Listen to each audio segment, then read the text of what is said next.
As a Christian, I consider Jesus a prophet, but he's a prophet of the one God. There's not several.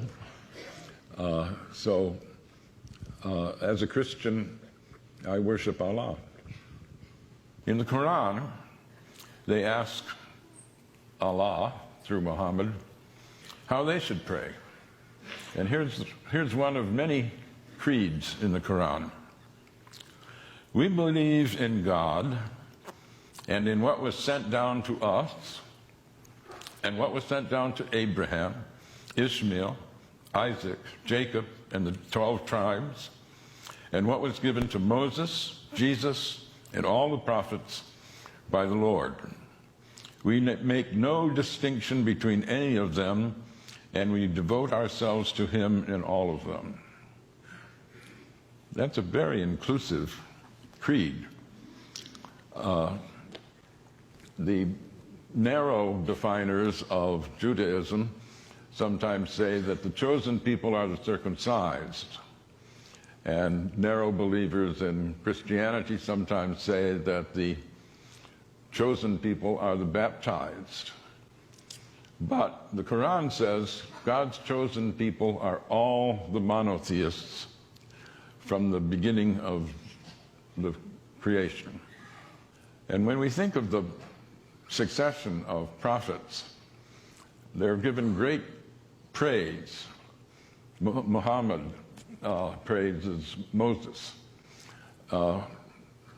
In some ways, the most important prophet before Muhammad, though they're all directly from God, it's Jesus.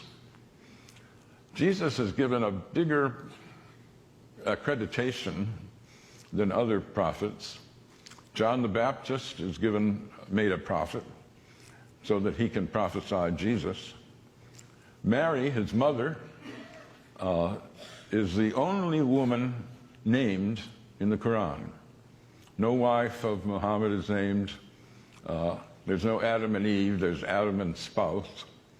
But Mary is not only named, she's made sinless. She conceives Jesus in virgin birth. She is tremendously honored. So one asks, if this is such an inclusive founding document of the religion, what is it that people object to? It's pretty easy to misrepresent Islam because so few have read the Quran.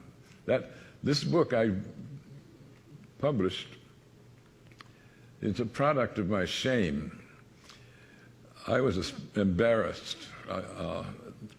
After 9/11, I was talking with a group of friends, academic friends, and we were wondering, is this really an Islamic event, the 9/11 attack? And at some point, people asked, well, who here has read the Quran? None of us had. And a friend of mine said, not even you, Gary? I thought you were a student of religion. And I said, yeah, that's the problem. I'm totally ashamed. And so I went and have been trying to repair that stupidity ever since. But I've tried in a lot of venues to ask how many people have read the Quran. Dare I do it now? How many have read the Quran?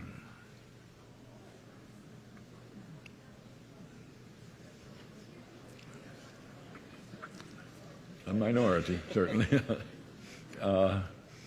Well, I don't want to shame you, but I do. I think we should all be ashamed. We're throwing our weight around in a world where almost a quarter of the population are Muslims. And not to know, how can you say the Islamic State is a false construct if you don't know what true Islam is. One can only hope that more people will use freedom to do things like read the Quran rather than hate the Muslims.